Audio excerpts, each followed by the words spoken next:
नमस्कार। जगत नियंता ईश्वर को प्रणिपात के साथ विश्व के सभी भाई बहनों को जय जय कर्म ज्ञान।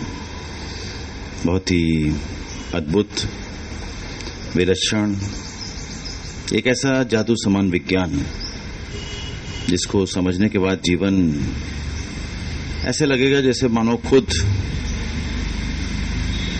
ईश्वर की एक अनुपम भेंट है आपको जस्ट एंजॉय करने के लिए। जब तक हम जीवन को समझे नहीं होते, जो जीवन बोझ दिखाई देता है वही जीवन इस ज्ञान को समझने के बाद मौज में परिवर्तित हो जाता है।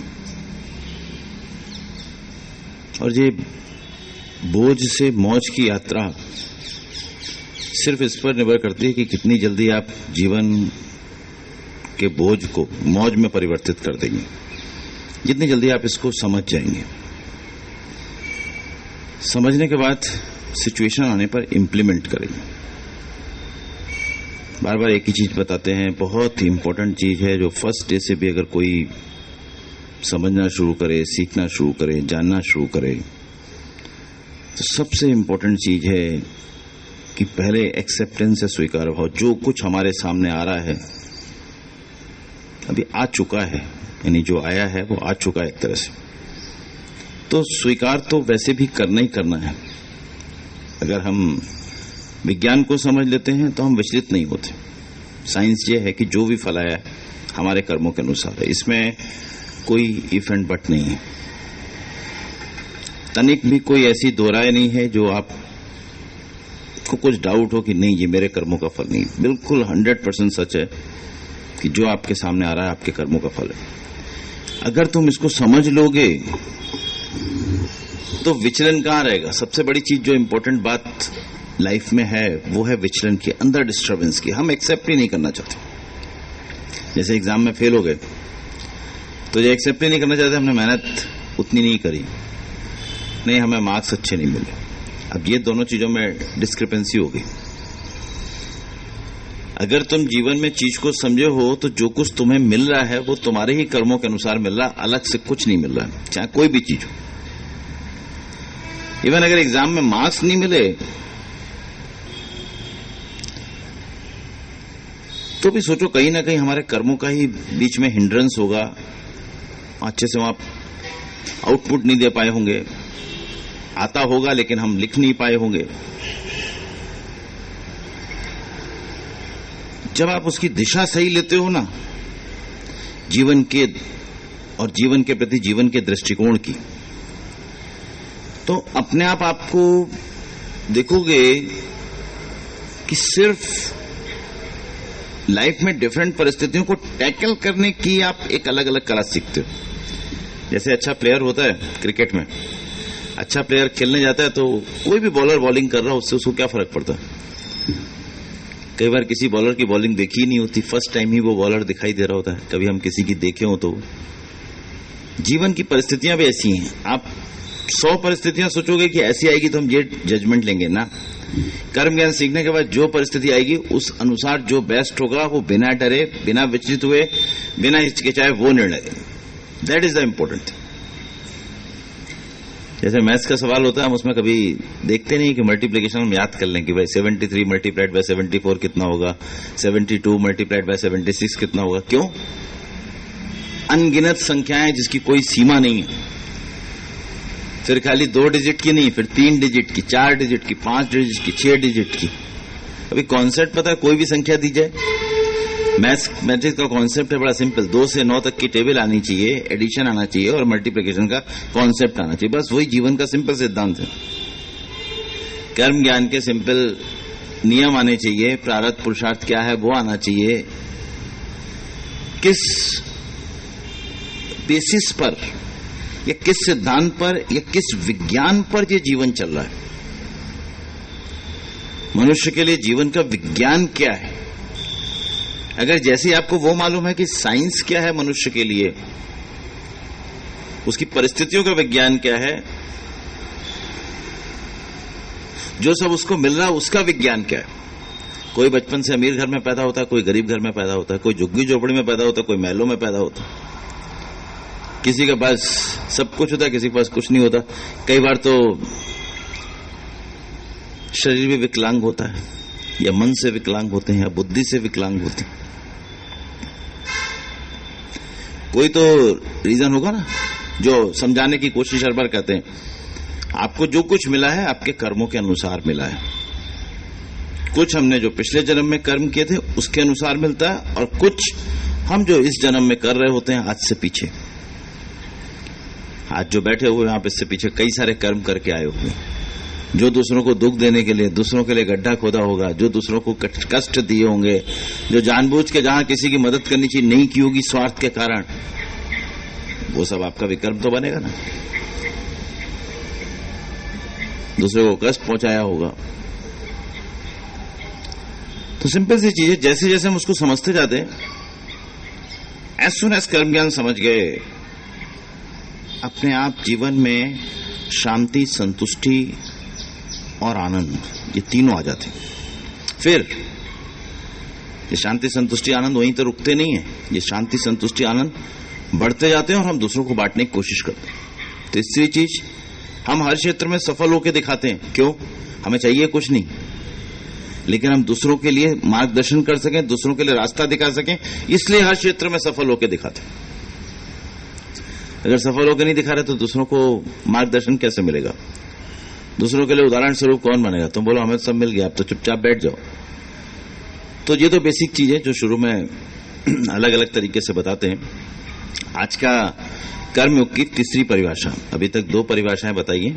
पहली थी समत्वम योग उच्यते, जिसका लास्ट फ्राइडे को चर्चा की थी। देन दूसरी थी योगा कर्मसु कौशलम, और आज तीसरी परिभाषा है योगारूढ़। योगारूढ़ क्या होता है, या योग संसिद्धा क्या होता है? योगारूढ़ और योग संसिद्धा जो है ना, एक ही जैसे टर्म्स हैं, इसलिए योगारूढ़ क्या होता है और योग संसिद्धा क्या होता है, दोनों एक ही जैसी चीजें। तो योगारूढ़ के बारे में जो डिस्क्राइब किया गया 6 अध्याय के 4 श्लोक, यदा ना ही इंद्रिय अर्थेषु ना कर्मसु अनुसज्जते सर्व संकल्प सन्यासी तदा योगारूढ़ उच्यते। इसमें देखिए योगारूढ़ में इतनी विशेषता, वहां सब एक चीज थी, खाली एक शब्द था। समत्वम योग उच्यते में एक शब्द था कि समता, हर्ष और शोक में विचलित ना होने वाला, या कोई भी जय पराजय, लाभ हानि, यश अपमान, अपमान, ठंडी गर्मी, कोई भी उनमें जो विचलित ना होने वाला, लगभग एक जैसा उसको डील करे, उसको समता कहा जाता है। जैसा श्लोक में बताया भी था कि कार्य करने से पहले, कार्य के दौरान और फल आने के समय। फल आने के समय जैसा फल आया उसके ऊपर डिपेंड करेगा कि आपका रिएक्शन क्या रहता है, दैट इज समता। और कार्य से पहले और कार्य के दौरान हो पाएगा या नहीं हो पाएगा उसको लेकर आशंकित ना हो, या खाली ख्याली पुलाव ना पकाते रहो। प्लानिंग मतलब होता है कुछ बढ़ो आगे, खाली प्लान ही नहीं करते रहो। कोई व्यक्ति सोचे कि हमें दुकान खोलनी है, ऐसी खोलेंगे वैसी खोलेंगे, आजकल किसका सीजन है, क्या चल रहा है, अच्छा कितना, किसमें ज्यादा फायदा मिलेगा, अब वो साल भर से प्लानिंग कर रहा है। तो that is not a planning. Planning का मतलब 1 या 2 दिन बस, जो भी चीज डिसाइड करनी है बैठ के सोचो, सर्च करो, बात करो, जो भी कुछ। तो अगर कोई चीज बहुत देर से की जाए उसका कोई मतलब नहीं है, वो फिर आपके आउटपुट में कुछ इजाफा नहीं करेगी। आउटपुट वैसे का वैसे ही आपका जीरो पे वेरी करता रहे। क्यों? कुछ कर तो रहे नहीं हो। तो वहां पर यह समता है। कर्मसु कौशलम बताया था, दूसरी परिभाषा योगा कर्मसु कौशलम। कर्मसु कौशलम यानी कर्म इस कुशलता से करो कि वो अपने आप आपको उसमें आपके लिए योग बन जाए, कर्म में जुड़ जाओ पूरी तरह से, लेकिन जुड़ने के साथ भी आसक्ति रहित। मैंने किया ऐसा भाव नहीं, ऐसा ही फल चाहिए ऐसा भी भाव नहीं। हम कितनी गुणवत्ता से कर्म कर सकते हैं, कितनी क्वालिटी से कर्म कर सकते हैं, क्योंकि मालूम है जैसा कर्म होगा वैसा फल आएगा। तो ऐसा ही चाहिए वो नहीं, जैसा किया होगा वैसा आएगा। फिर आने के बाद भी मैंने बहुत मेहनत की ऐसा नहीं, क्योंकि अहंकार जो है वो आपके अंदर की एनर्जी लेवल को भी डाउन करता है, विनम्रता को भी डाउन करता है और आपके सीखने के अप्रोच को खत्म कर देता है। विनम्रता रहेगी तो सब कुछ मिलेगा, उसमें अहंकार का कहां काम है। अपने आप सोचो ना, तुम खुद अपने आप को श्रेय दो कि मैं बहुत कुछ कर रहा हूं या कर रही हूं, उससे तुम अपने आप को कुछ श्रेय मत दो। मैं तो सिर्फ जो बेस्ट मुझे लगता है अपने हिसाब से अपने स्वधर्म का पालन करने के लिए वो मैं करने की कोशिश करता हूं या करती हूं। मैं कुछ अलग से नहीं कर रही, भले आप कितना भी करो, दिन प्रतिदिन बढ़ाओ तो भी ईश्वर ने जैसी शक्ति दी है वैसा कर रहे हैं।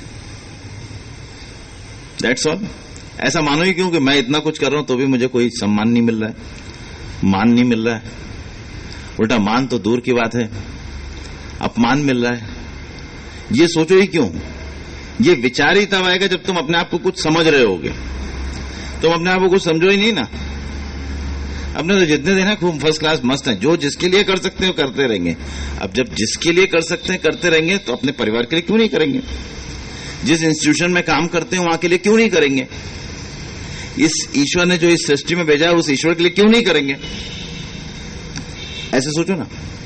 तो दैट इज कर्मसु कौशलम। बाकी उसकी डिटेल परिभाषाएं बताई थी, पूरा लेक्चर था पिछली बार। अब आज का है ये योगारूढ़ में। देखिए 3 शब्द आते हैं इसमें। योगारूढ़ तब कहा जाएगा, पहले तो कहा गया है कि योगारूढ़ व्यक्ति कब बनता है, इस श्लोक में ही दिया हुआ है। कई बार क्वेश्चन पूछे जाते हैं आपसे, जब लोग अभी 4th संडे से इनिशियल ग्रुप में एग्जाम चालू होगा तो क्वेश्चन पूछा जाएगा कि व्यक्ति योगारूढ़ कब बन सकता है, या व्यक्ति समता को कब प्राप्त कर सकता है, यह व्यक्ति निष्काम कर्म की अवस्था में कब पहुंचता है। तो कोई समय सीमा थोड़ा ना है, वही यहां पे बताया गया है। यहां पे एक शब्द दे दिया गया है, यदा। इवन स्थित प्रज्ञ की परिभाषा में भी यदा शब्द का प्रयोग हुआ है। प्रजहाति यदा कामान सर्वान पार्थ मनोगतान आत्मनि एव आत्मना तुष्टा स्थित प्रज्ञ तदा उच्यते, तब उसको स्थित प्रज्ञ कहा जाता है। ऐसे यहां पे भी दिया, यदा मतलब जब आप में ये लक्षण मिलने लगे। अब ये लक्षण किसी को बताने थोड़ा ना कि मुझ में मिलने लगे। अभी तुम में मिलने लगेंगे तो शांति किसको आएगी? तुम्हें। दूसरे को बताओगे तो उससे तो जलन होगी, उसके अंदर शांति नहीं कि तुम उसको अशांत कर रहे हो। जैसे कई लोगों का क्या रहता है कि कुछ मिल जाता है तो वो गाते घूमते हैं। अभी जब तुम गाते घूम रहे हो तो इसका मतलब क्या है? तुम्हें जो मिला तुम्हें उससे मतलब नहीं है, तुम्हें दिखाना है, दूसरे को जलाना है। अब जिस दूसरे को जला रहे हो ना जानबूझ के, जो विकर्म बन रहा है, ये तुम्हें मालूम ही नहीं है। तुम्हारा जहां भाव दूसरे को जलाने का हुआ वहां वो विकर्म चालू हो गया तुरंत। आपके नॉर्मल कर्म से वो कर्म पाप कर्म में जाने लगा। हमें क्यों किसी को दिखाना है और हमें क्यों किसी को जलाना है? लेकिन वो लेवल नहीं आया होता है, वो ऐसा नहीं है। अभी रिसेंटली द्वारिकादास जी ने बड़ा अच्छा एक वीडियो भेजा है, चेतना के 16 स्तर अलग अलग। अभी हम उस पर स्टडी कर रहे हैं, फिर कुछ दिनों में डालेंगे। बहुत अच्छा है, आपका बहुत अच्छा लगा। यूजली जो व्यक्ति कभी कोई चीज भेजे ना, इसका मतलब वो बहुत समझने वाली होगी। अभी हम भी उसको समझ ही रहे हैं। तो इन्होंने भेजी थी, एक बार सुना, एक तो 18 मिनट का वीडियो है, फिर दूसरी बार फिर सुना, अभी और सुन के फिर उसको डालेंगे डिटेल में। That is very very important. बहुत बढ़िया, आपके लिए जोरदार तालियां जो कहीं से ऐसा ढूंढ के लाए और निकाला, बहुत ही अच्छा है। दैट इज द चेतना स्तर। जब आप समझोगे ना तो हर व्यक्ति अपनी चेतना के स्तर में जी रहा होता है। बेसिकली वो करेगा वही जैसा उसकी चेतना का स्तर होगा, चाहे आप लाख समझा लो उसको। और जब उसकी चेतना का स्तर बढ़ता जाएगा तो वो वैसे ही करेगा, वो सबके लिए करेगा। आप सोचोगे जी सबके लिए कर कैसे रहा। तो दैट इज वेरी इंपॉर्टेंट कि आप उस अवस्था में जब पहुंचते हो जहां प्रेम देने की अवस्था में, जहां ईश्वर की तरह कर्म करने की अवस्था में, जहां एक तरह से अपने अंदर विनम्रता की चरम सीमा पर पहुंच जाते हो, वहां अपने आप वो आपकी चेतना का स्तर होता है, जहां वो विश्व चेतना से मिल जाती है। ये तो उसका सार है, डिटेल में आएगा तो देखना। हम कोई चीज को स्टडी करके फिर ठीक प्रकार से डालते हैं, लेकिन बहुत अच्छा लगा उनका। ऐसा नहीं कि आया बहुत अच्छा लगा तुरंत फॉरवर्ड कर दिया, न खुद समझने की कोशिश करी, न जानने की कोशिश करी। उनको भी धन्यवाद, आज सीधे यहीं पे दे रहे हैं, नहीं तो उसमें भी नहीं दिया। लेकिन आप सोचो कि हर की चीज देखते जरूर है। भले चाहे जितना ही व्यस्त, कुछ भेजा है तो कुछ तो होगा।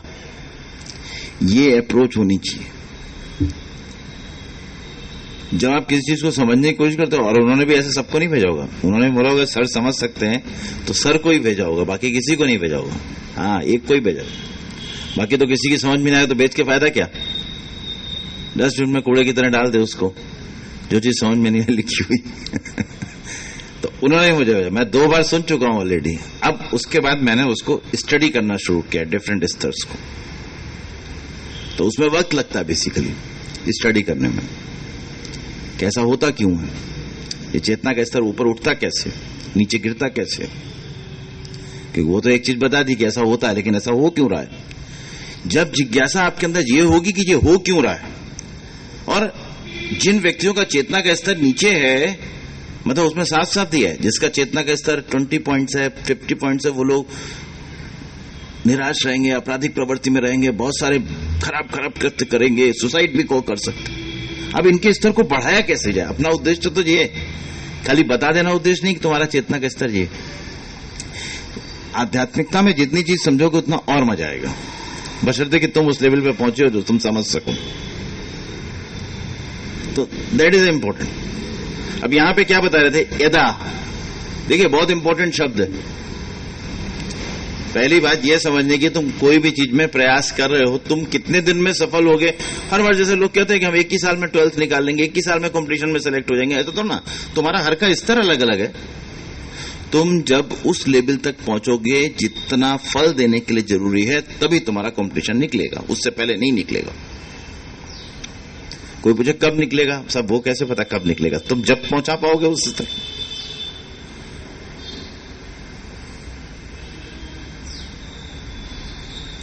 कई बार ज्यादा पढ़ना इंपॉर्टेंट नहीं होता, समझ के पढ़ना इंपॉर्टेंट। हम तो कह रहे कई बार 5-6 टॉपिक पूरे सिलेबस में से पढ़ो, चाहे 500 पेज हो ना, 5-6 टॉपिक पढ़ो, लेकिन अगर वो समझ के पढ़े ना तो वो आउटपुट क्रिएट करेंगे।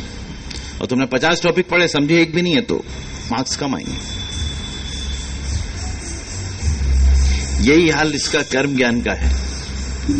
यहां पे क्या कहा जा रहा है, यदा, जब व्यक्ति इंद्रियों के विषयों में विचरण नहीं करता। तो बिना विषय आए तो कोई भी नहीं करता विचरण। पहले तो ये समझो, इंद्रियों के विषयों में विचरण नहीं करता तो पहले उसको जानोगे कैसे। तुम्हारी पसंदीदा चीज हो, तुम्हें मना की गई हो,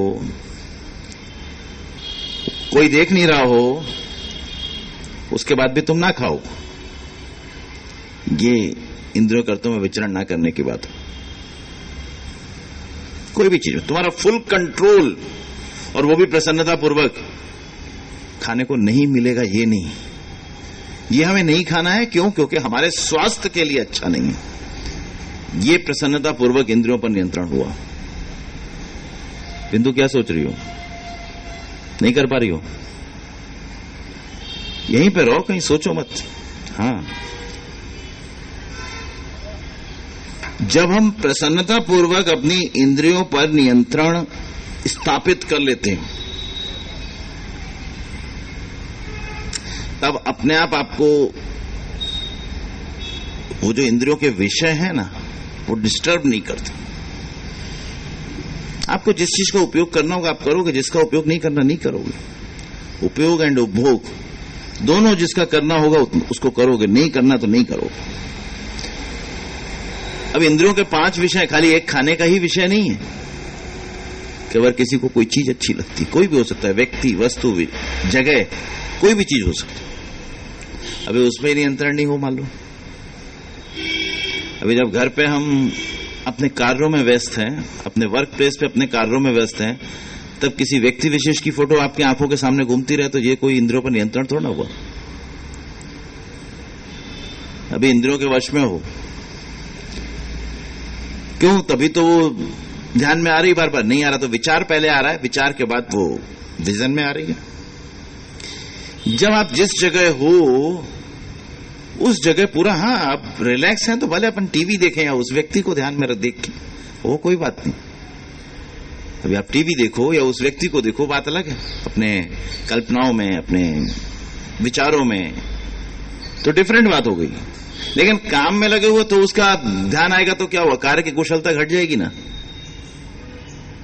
कोई सुनने की कोई चीज, माने किसी की आवाज अच्छी लगती है, कोई म्यूजिक अच्छा लगता है, तो मुझे यही सुनना है। कोई स्मेल अच्छी लगती है, वही चाहिए, दूसरी चाहिए ही नहीं।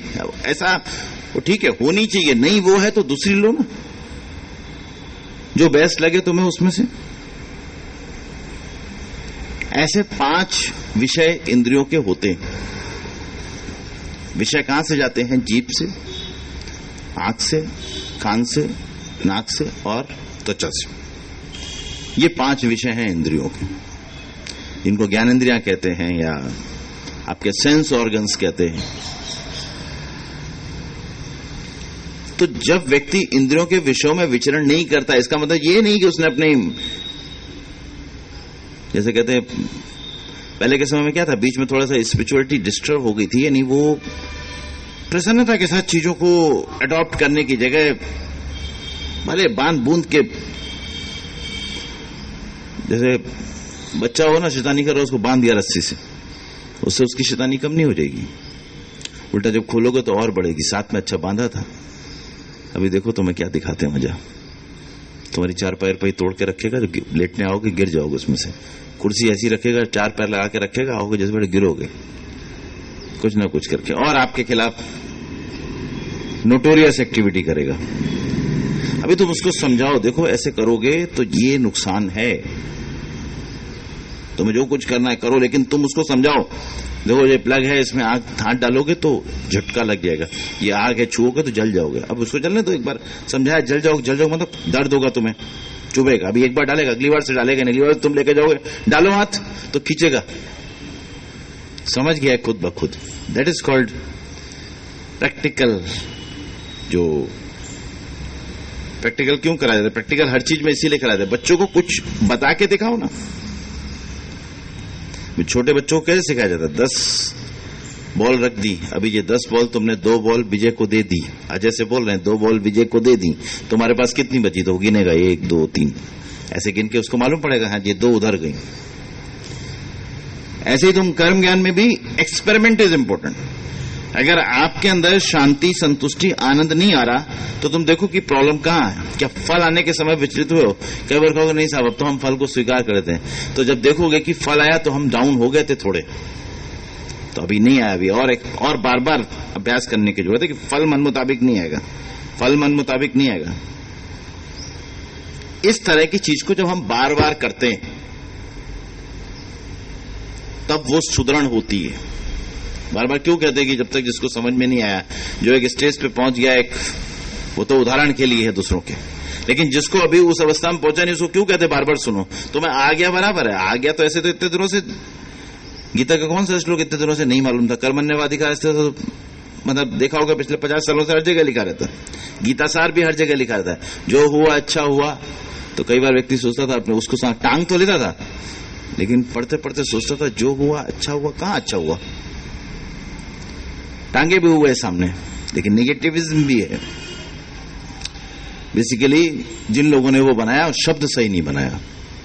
जो हुआ कर्म के नियम के हिसाब से सही हुआ, अच्छा हुआ जरूरी नहीं है, यानी जो हुआ वो सही हुआ, जो कर्म का नियम है उसके अनुसार सही हुआ। अभी जैसा कर्म किया था वैसा फल आया, तुमने जैसा चाहा वैसा नहीं आएगा, कभी भी नहीं आएगा। हमारी परेशानी क्या रहती है? हम जैसा चाहते हैं वैसा फल हमें मिलना चाहिए, तो ये तो संभव ही नहीं है। पहले तो ये समझ लो कि तुम जैसा फल चाहते हो वैसा मिलना संभव ही नहीं है। तुम जैसा चाहते हो उसके लिए मेहनत करोगे और तुम्हारी मेहनत उस लेवल तक पहुंचेगी और फल तुमसे रिलेटेड होगा तो तुम्हें मिलेगा। हर चीज में यही लगाओ।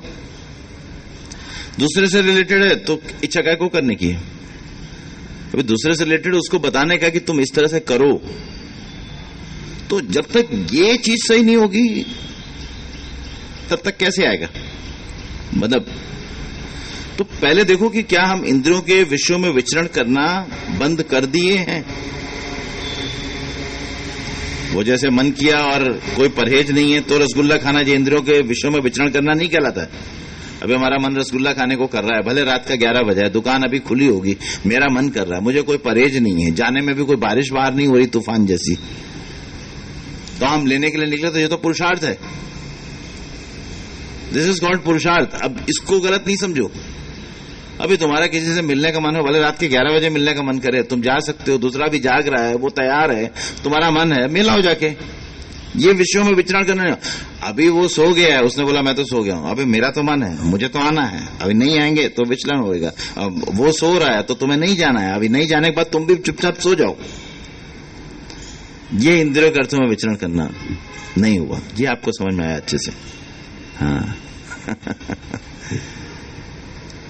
तो ये इंपॉर्टेंट चीज है कि कैसे जानेंगे कि कब इंद्रियों के अर्थों में विचरण करना हुआ और कब नहीं हुआ। दूसरा है ना कर्मसु अनुसज्जते, जो कर्म में आसक्त नहीं होता है। जैसे कई लोग क्या होते हैं कि कर्मों में आसक्त, साहब मैं तो यही काम मुझे अच्छा लगता है, यही कर सकता हूं। यहां पे आपने देखा होगा बार बार काम कईयों के बदलते रहते हैं, और मैं तो कहता हूं जो काम दिया जाए उसी को आप प्रसाद समझ के करो अच्छे से। जिसमें आपको लगता होगा इसमें कुछ काम में नहीं है, उसमें भी आप बहुत कुछ कर सकते। मैं तो कहता हूं टॉयलेट क्लीनिंग इंडस्ट्री आज के समय में भी बहुत लो लेवल पे है, और अभी आप टॉयलेट क्लीनिंग इंडस्ट्री को डेवलप करो ना, तो अभी आप करोड़ों अरबों के मालिक हो जाओगे। लेकिन हम उसकी तरफ सोच ही नहीं रहे। हम चाय पिला रहे हैं, पाव भाजी खिला रहे हैं, डोसा खिला रहे हैं, सब कुछ कर रहे हैं, लेकिन हम टॉयलेट क्लीनिंग इंडस्ट्री की तरफ विचार ही नहीं कर रहे हैं। बेसिकली कुकर बना रहे हैं, सीटी बना रहे हैं, लेकिन वो जो toilet cleaning industry up growing branch बहुत, अभी हर जगह हर समय हर किसी के यहां प्रॉब्लम। उतने साफ नहीं होते, उतने महकते हुए नहीं होते, उतने अच्छे नहीं होते।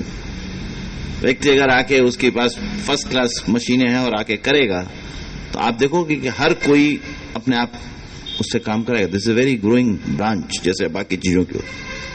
लेकिन उसमें हाथ डालना नहीं चाहते, मतलब जैसे लग रहा है कि वो टॉयलेट चिपक गया आपसे, ऐसा।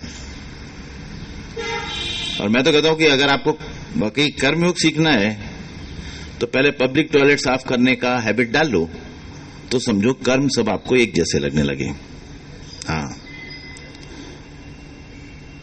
पब्लिक टॉयलेट साफ करने का आपका बहुत खुश होके, वाह प्रभु की कृपा से ये काम मिल गया, तो समझो कि अभी सब किसी काम में अब आसक्त हो ही नहीं सकते। क्यों? अभी अब उसकी भी आसक्ति नहीं हो जानी चाहिए। यहां बोला है कि वो करने लगो तो सब लाइन लग जाए, नहीं सब मुझको दो, मुझको दो, मुझको दो। मैं तो इतने सालों से आ रही हूं या आ रहा हूं, मुझे चाहिए पहले। ये भी नहीं होना चाहिए। अरे जो काम, मतलब बताने का मतलब जो काम दिया गया वो करने का। घर गृहस्थी में भी है, जो काम आ गया, अभी बच्चे ने उल्टी कर दी या बच्चे ने नहीं करी, कोई मेहमान आया उसने उल्टी कर दी, कौन साफ करेगा? अरे कौन साफ करेगा? तुम ही साफ करोगे और कौन करेगा? वो बेचारा उल्टी करके खुद साफ करेगा क्या? अभी वो कमजोर सा हो गया है, हो सकता है लूज मोशन भी कर दे साथ में आपके घर पे, तो कौन बदलेगा? तुम ही बदलोगे और कौन बदलेगा?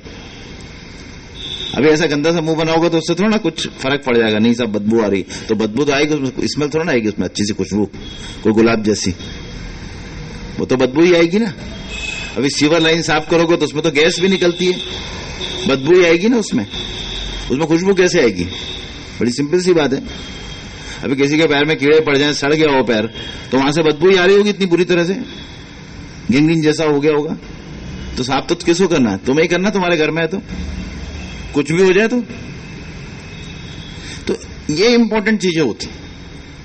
अभी क्या तुम्हारे अंदर ऐसा नहीं होगा कभी? क्या तुम बचपन में वॉमिटिंग या उल्टी नहीं किए होगे क्या? या बच्चे आते हैं तो छोटे बच्चे नहीं करके जाते कभी? तो बच्चे के दोस्त हैं, छोटे बच्चे करके तो बराबर, बड़ा कर जाए तो बराबर नहीं। किसी को भी कहीं पे भी हो सकती है। ये कर्मों में आसक्त ना होना कहलाता है। यानी जो कर्म हमारे सामने आए, हमने उन कर्म को उतनी ही प्रसन्नता से किया। ये सबसे इंपॉर्टेंट चीज। जब हम कर्मों को समझ जाते हैं ना, तो हमें ये नहीं लगता कि हम उसका, वो कहते हैं ना हिंदी में, टट्टी पेशाब साफ कर रहे हैं, या उसके सब काम कर रहे हैं। अपने को लगता है कि जैसे उसको नहलाना है, जैसे उसको कपड़े पहनाना है, ये भी करना है काम। बच्चों के नहीं करते थे। ये यहां पे बात है, जो चीज हमारी जिम्मेदारी है क्यों हम उसको खुश होके ना करें? जैसे कोई अपने बड़े बुजुर्गों के पास जाएगा, मुंह बना के ऐसे कर दो। अभी अगर किसी ने कर दिया है, वो स्वाइल्ड पड़ा हुआ है गंदगी में, तो साफ करना ना। या इंतजार करोगे किसी का कि मतलब कोई केयर टेकर रखा है, अभी तो उसके आने का टाइम नहीं, वो 10 बजे आएगा सुबह, मान लो 9 बजे आएगा, अभी 5 बजे तो पता चला मतलब पिताजी ने आवाज दी है कि बहू ऐसा हो गया है या बेटा ऐसा हो गया। अब बेटा है नहीं मान लो, तो क्या बहू को संकोच करना चाहिए? बिल्कुल नहीं करना चाहिए। दिस इज अ कर्मों में आसक्त ना होना बता।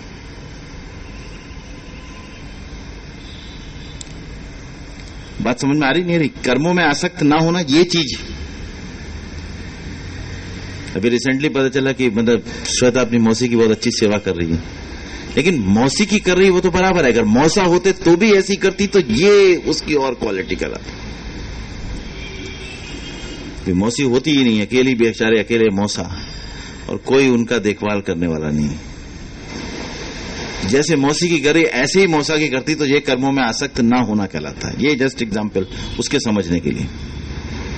अपने को सारी चीजों का पता चलता रहता है, कौन क्या कर रहा है, कौन कहां है, कौन कैसे जा रहा था गाड़ी पे, उदास मुंह था, हंसता हुआ था, चीयरफुल था, सब तरफ वॉच रहती है और सब तरफ मेरे जासूस लगे रहते हैं।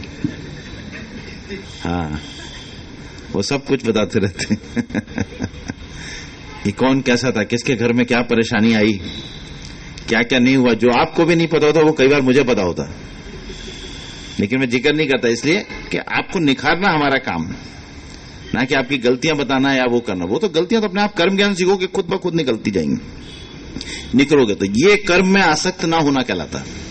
यहां डिफरेंट एग्जाम्पल से बताने का कारण ये था कि जो काम आपको दिया गया, अभी तुम किसी काम में बहुत एक्सपर्ट हो गए हो, आपसे कहा गया नहीं तुमने इस काम को बहुत अच्छा किया है, अब तुम दूसरा फील्ड बिल्कुल अच्छा नहीं चल रहा, इसको करो। जैसे किसी ने सेल्स में अच्छा किया हो, अभी उसको प्रोडक्शन में भेज दिया जाए। तुमने सेल्स में जबरदस्त, पहले 1 करोड़ का सालाना टर्नओवर था, तुमने 100 करोड़ कर दिया, वाह।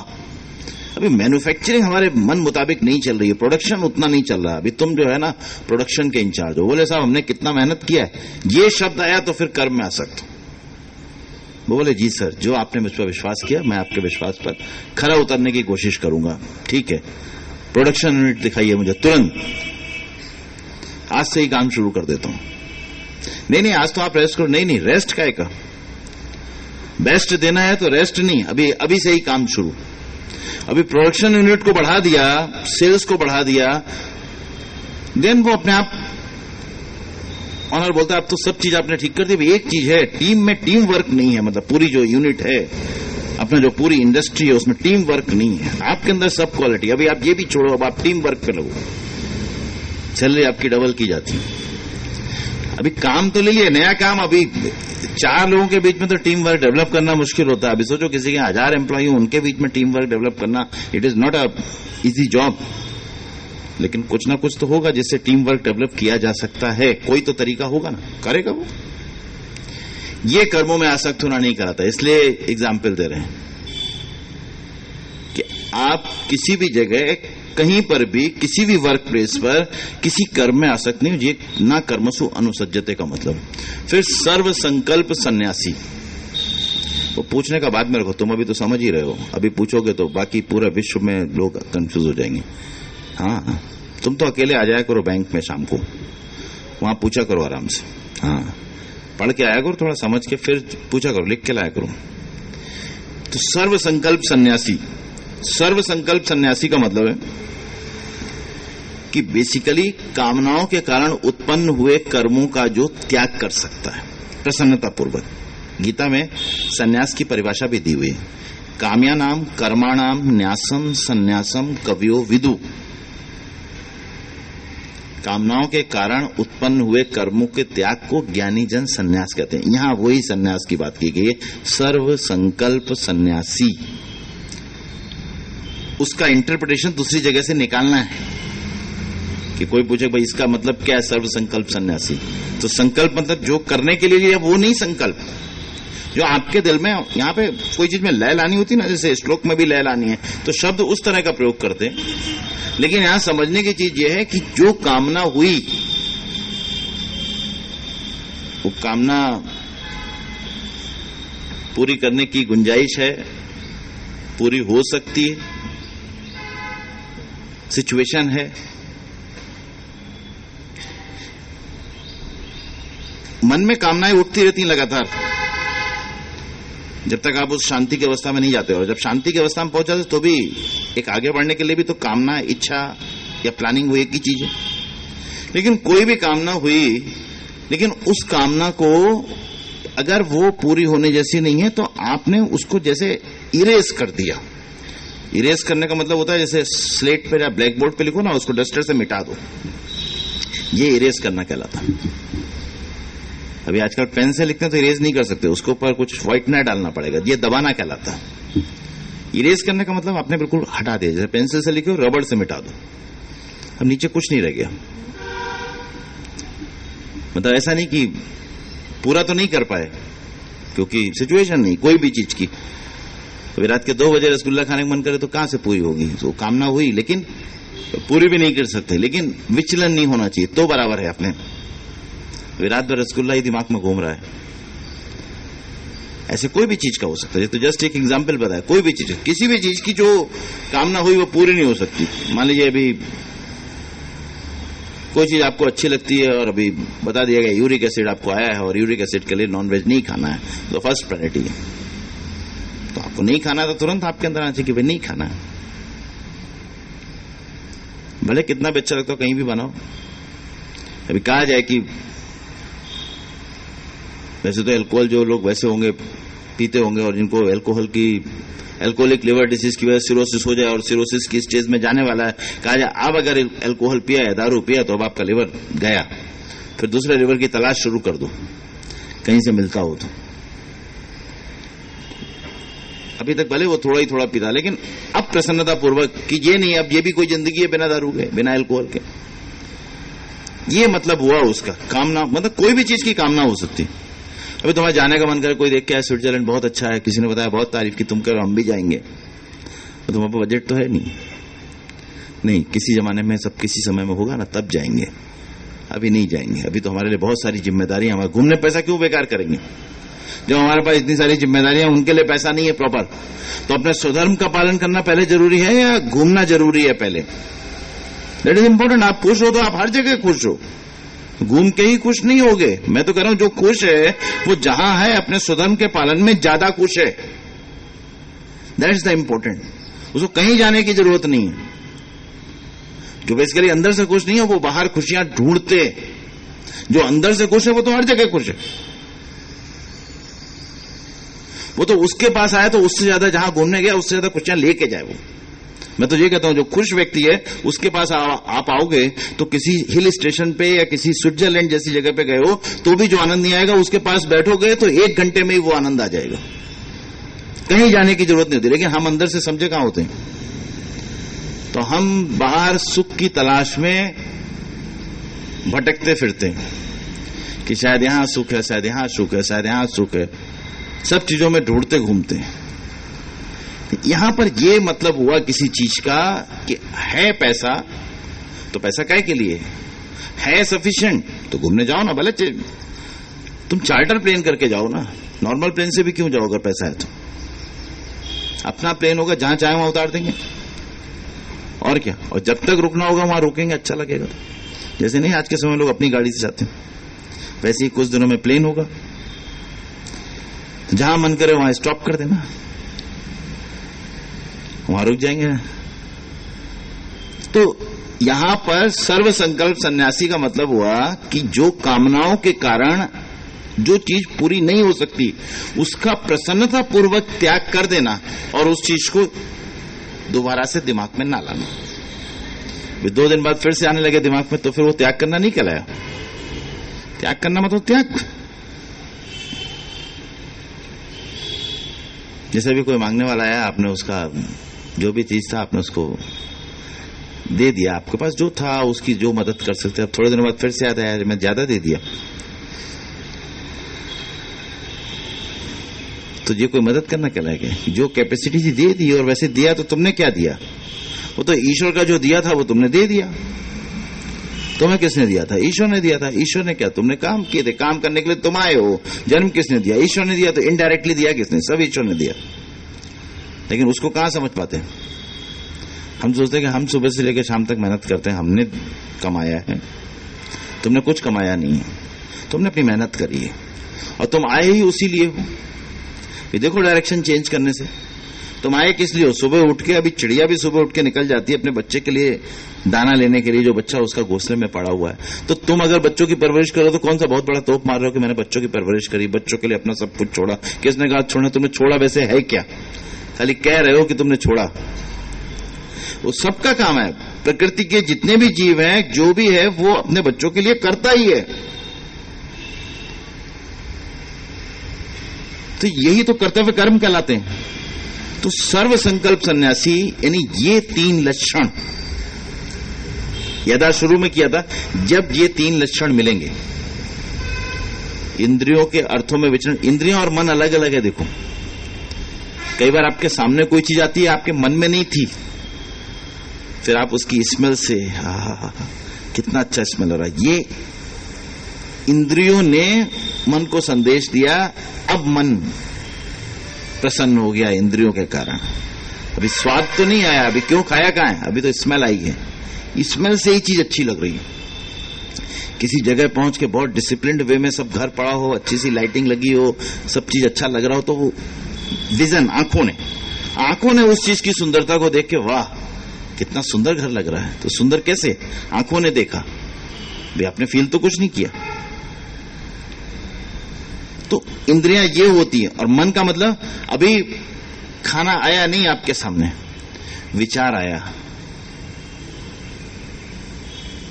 क्या मतलब कुलचा और छोले खाने हैं, या विचार आया कि आज बटर पनीर मसाला खाना है और वो कितना अच्छा होता है, अभी विचार आया तो एकदम से मुंह में पानी आ लगे। दे, ये मन का, यहां डायरेक्ट मन में आया चीज।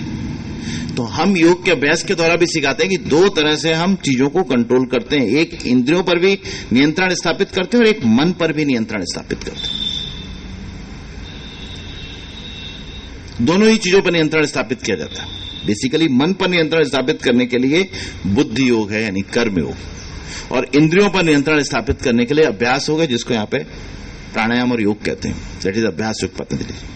तो ये दोनों तरह से नियंत्रण स्थापित करने के बाद हमारा नियंत्रण स्थापित हो जाता है। तो ये जो यदा से यानी कब, जब ये लक्षण मिलने लगेंगे, तब हम योगारूढ़ या योग संसिद्धा कहलाएंगे। योग संसिद्धा, योग में अब हम सिद्ध हो गए।